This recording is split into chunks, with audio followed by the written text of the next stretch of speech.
All right, I get what you're saying, but I really do not believe the Bills quarterback is an alien. Think about it, bro. Shows up in town, everybody loves him, has a certain glow about him. It's exactly like E.T. Listen, okay? I know you're desperate to pass the time, waiting for the ticket release of the world's largest startup competition, but you just gotta chill. Hey, give me this blanket. You had it last night. Folks, don't camp out, don't wait in the rain. Head over to 43north.org or social media and grab your tickets today. Get them before they're gone.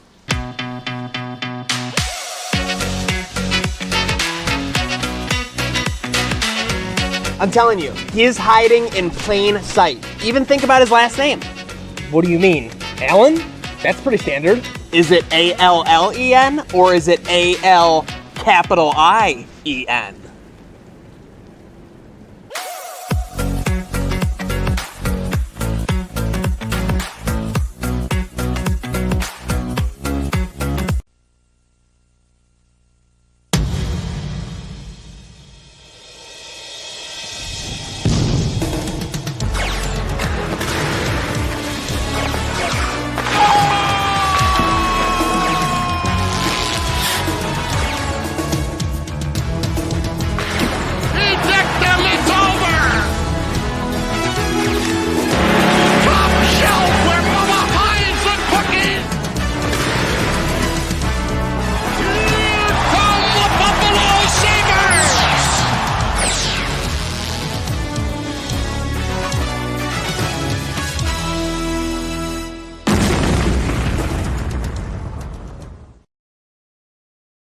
Folks, welcome back to the Crossing Swords pregame show. It's Saturday. You might be at Home Depot with your Aunt Sally or out to brunch at some spot with your family, but it is a Sabres game day, 1 o'clock puck drop. I'm Maniac here with the Duaniac. Duane, big game day, and we're excited after a big opening win on Thursday. Yep, nice matinee game here, starting in roughly an hour and 35 minutes till puck drop. Excited. Gonna get out with the boys to watch it, but yeah. I had Ottawa marked down as a win, but I didn't think it'd be as decisive as that, 4-1. But a tougher test here with the Florida Panthers with newly acquired Matthew Tkachuk. Now, with that said, it was a 4-1 win. I'm reading headlines, Sabres riding Olofsson's 2-goal performance into this Panthers game. Was it really a lopsided win? I know that it felt that way to the parts that I watched. I didn't get to watch the whole game. I was promoting it with 43 North on the 100 North level, 100 level at some points. But from what I saw, yeah, it did look like a dominant win, but it was still 2-1 with about 2 minutes to play. Well, when I say that, it's, they controlled the pace of play quite often throughout the game. Now, mind you, I was watching on a pretty terrible stream in California while in transport to the airport. But from what I could tell, up until the first period was a little shaky, which is expected in the first game of the season, playing together for the first time as a full unit. But the only thing I'd like to see them improve today is the power play. Power play was atrocious, but other than that, 5-on-5, they looked fantastic. I think that could be best represented by the Dahlin goal. Seriously, and that can be best represented by the work that Dahlin do, going from defensive zone and neutral zone and put it in the back of the twine. With that said, we got the Panthers and Sam Reinhart today. Panthers at Sabres. Are you surprised by this line? Panthers only minus 180 after being such a dominant team in the NHL last year, and the Sabres only projected for 70 and some odd points this year? A little bit surprising. But maybe, I don't know, maybe the odds makers in Vegas are looking at Buffalo as to be a team that's been much improved, and I tend to agree. You have Owen Power for a full season. You have hopefully a better goaltending tandem in Eric Comrie and Craig Anderson. You added a guy who's a mammoth on the blue line in Lyubushkin. And just these young guys that have grown together. JJ Peterka really thrived on Thursday night. He looked phenomenal night and day from what he was in preseason. It looked like he picked up right where he left off in the AHL playoffs last year. But yeah, did Florida lose some talent all around in that trade with Calgary. Yes, they lost Mackenzie Weegar, who was a very big staple on their blue line. But I just think that in the long run, they won that trade. Matthew Tkachuk is a unicorn, and he's got his best years way ahead of him. He's not even touched his glass ceiling yet. So I'm surprised and unsurprised. Both teams got better, in my opinion. The Sabres immediately and Florida in the long term. Very fair. Very fair. I think that assessment was very leveled for you, my Duaniac. So let's get a little crazy. Let's get back into something we can really sink our teeth into. Obviously, Panthers and Sabres is going to be a matchup. By the way, real quick, speaking of the line, are you surprised over under 7 after what a performance by young man Andy on Thursday? I know we're switching up goalies, but obviously the system is, playing. Has they announced he's starting? I assume that based on what we heard from our friend Mike Harrington the other day, it was that today would be a Comrie day. But let's see if we do have a goalie. Because it wouldn't be surprised me either way. I mean, for me, I think no goalie yet. No goalie yet. Usually, I think it's the last one. The last goalie off the ice is normally the one that or the first goal. I think it's the first goalie off the ice that normally is the one that is the starter. But yeah, for me, I Eric Comrie left a little bit to be desired in the preseason, but that's why it's the preseason. JJ Paterka looked terrible in the preseason, but then he came out like a bolt of lightning on Thursday night. So that's why you take what you see in the preseason with a grain of salt. But is that your biggest surprise from the opener? What do you got? Of Paterka? Yeah. No, I fully expected JJ to perform well this year. I think I've been a big advocate for him dating back the last 6 months. I've always said that I don't want the Sabres, if it comes down to one roster spot, to just hand it to Jack Quinn. JJ is clear as day, the more better all-around hockey player. While Jack Quinn can score, JJ can do just about everything right. And that's not a knock against Jack Quinn. Jack Quinn, on the other hand, looked very out of place at the home opener. And I hope they do get him some power play time today. Try get him going right away.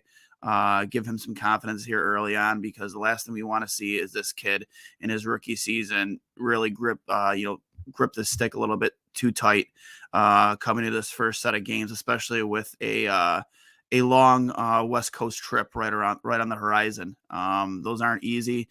The time changes, I can attest to, are terrible to deal with. And that's a tough brand of hockey they play out west. So I'd really like to see them get him going here today, either with some power play time, maybe bump up his ice time a little bit. Just do whatever you can to put him in a position to succeed today, because the last thing they want to do is have him really struggling going into this next home stretch of games, even though it's early on. Absolutely fair point. And with that said, you don't want to look for too much from this young team early. Like you said, there were some struggles at points on Thursday. Just growing pains, first game of the year as well, getting into that flow. Are you expecting that to kind of even out ASAP? Are you saying don't assess that till 10 games? And what's the expectation for, we want to see, better puck movement and stuff like that we've been seeing in years past? Obviously not under Granato, but like more under Kruger and such like that, I guess, are the examples I'm pulling from. Well, yeah, if there's anything we should have learned in Buffalo, is that you take the first 10 games with a grain of salt. It's a good way to assess where your team is at and where they're heading.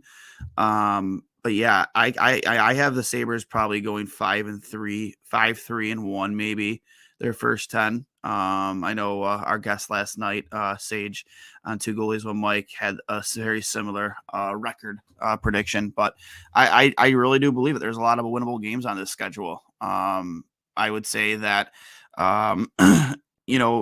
I do expect them to level out, because at the end of the day, they are a very young and inexperienced team that's going to need time to grow together. And I expect them to have flashes of greatness, but also you're going to see very big lapses in judgment, much what we've kind of grown accustomed to with past Sabres teams. But that was under very shoddy leadership and coaching. So for me, I have a lot of faith in this leadership group.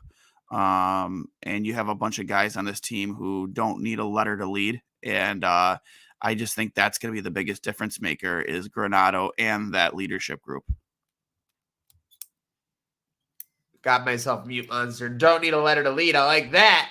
With that said, you've said a couple of people who you think maybe have had some early struggles coming in from last year. Like, I know obviously this doesn't really apply to Paterka or Quinn so much, or maybe it does in your eyes, but any member of this current roster, active roster, like on your hot seat a little bit, like got to perform here, need you to step up early so we can get some wins?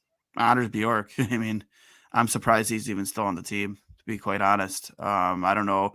I've heard rumblings that he is a great in the locker room, and maybe that's why he stuck around. But I mean, for me, can't be undervalued. All these guys love each other. They're clearly playing for each other. It's a They'll go business. to battle for each other more than anything you've seen. Yeah, you're it's right. Great. You're right. It's a business. It's a business. Hockey is a business, and business is winning. If Anders Bjork isn't making a difference on the score sheet, then why is he still here? Like, I don't understand it. Like, people love to tout Johan Larsson when he was here. Well, did he really make a difference in winning? No, and that's why he's not in the NHL anymore. I don't care what the analytics say. Like, if he was that great, if he was that great of a hockey player, then he would be in the NHL right now. For me, a guy like Anders Bjork, I wouldn't say Vinny Hinostroza because he outperformed pretty much everybody's expectations last year. But I think that with them giving him another contract, maybe some people didn't really expect. I would like to see him pick up where he left off, just because I think that was a roster spot that many expected to go to somebody else. So now that it did go to Vinny Hinostroza, I'd like to see him continue what he did last year under Granato. And of course, the continuous development of, I think Yoki Haru has a lot to prove this year, like a lot to prove. And of course, Casey Middlestat, which I've stated multiple times, like, and him, it's really about staying healthy. I think we've seen the talent is there. The guy just can't stay healthy. Very fair take. Okay, so speaking of which, it's a staple. We don't like to give free shout-outs, but the most hot player is a staple of any Sabres pregame, any Sabres next day. With that said, we don't have a promo, but Duane, give us one guy to score. Duane's hot player. I'm going to go Tage Thompson today. Had a quiet home opener. Guy just made a huge paycheck. Grabbed a big bag of cash, and a lot of players, I've never actually personally been in the situation that he was in, but I feel that it's a lot more stressful, anxiety ridden to be playing under a big contract than it is playing to earn a big contract, because now all the pressure and all the eyes are on you. Whereas last year for Tage Thompson was a huge surprise. For many, no one would have expected him to have a near 40-goal season. Now the pressure's on to really continue to perform and continue to excel. So I think this is a game where maybe, he has this not coming out party for the season, but, he really takes control, especially if Buffalo gets a few power play opportunities, because the guy has a cannon. Yeah. And, again, the anxiety and the stress that he's going to have this season after just one big season. You got a lot of criticism from the media paying a guy after one good season. That does play into a player's performance after they get paid. Hopefully not with Tage, but we'll see. Hey, very fair point. And obviously we need him to score so we can use this. Exactly.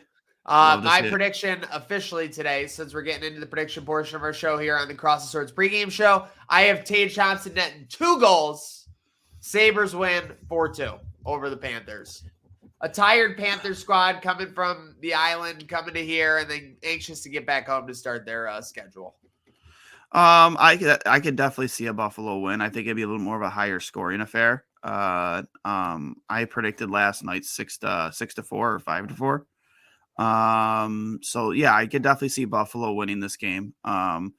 Riding the coattails of the momentum they had 2 nights ago, and then Thursday night, and obviously they're still in their barn. That's an advantage to them.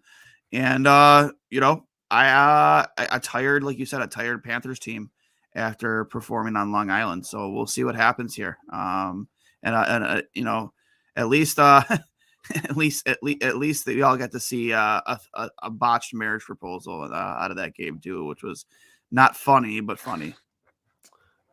Hey, Anything but true love is not acceptable, Duane. Remember that. Yeah, yeah. I'm not going to sit here and yell and scream about it because I think I've done enough of that already.